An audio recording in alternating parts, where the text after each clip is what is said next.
Hivi saizi kuna wanandoa wanagombana huko, ugomvi mkubwa kweli. Sio kwamba nacheka, ni mazuri, lakini kwa mimi kama mtaalamu wa saikolojia naona ni situation mbaya waliofikia,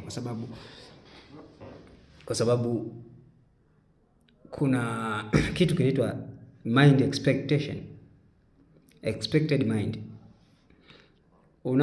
Akili ya matarajio, akili ya matarajio. Unavyotarajia kitu kukipata kikiwa perfect vile unavyotaka, kuna siku hautakipenda tena, utakichukia. Niweke mfano ulio hai moja kwa moja, yaani nisizunguke.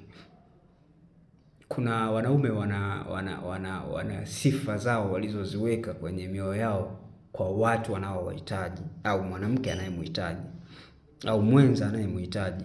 Mwingine anataka slim and fit, yani mtoto mwembamba hivi, afu mwenye umbo lake, afu yuko strong. Hawataki wanene. Mwingine anataka mnene.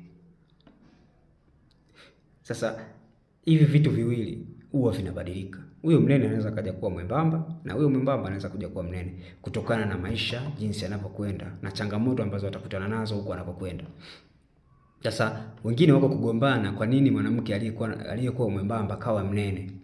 Mwanamke mwingine anakuambia, mume wangu, kwa sababu changamoto za uzazi, sijui nilivyokuwa nadhani nimebadilika, nimenenepa, nimekuwa na tumbo kubwa. Mwanaume hapendi. Sasa changamoto inakuja hapa kwa sababu mmefikia hatua ya kugombana. Huyo mwanamke kawa mnene, afu huyo mwanamke anaamua kwenda gym, anakutana na gym trainer, wanapendana, anakusahau wewe. Ninachotaka kuzungumza hapa ni kuondoa akili ya matarajio na kuishi kutokana na uhalisia. Unaweza ukazuzuka na mitandao ya kijamii wanavyoonekana wanawake wengine, ukamsahau kwako kwamba kuna kipindi atakuwa hivi, kuna kipindi atakuwa hivi. Kwa hiyo jifunze kutatua matatizo na kutatua migogoro ya familia yako, na jinsi ya kupambana na akili ya matarajio. Akili ya matarajio. Naam.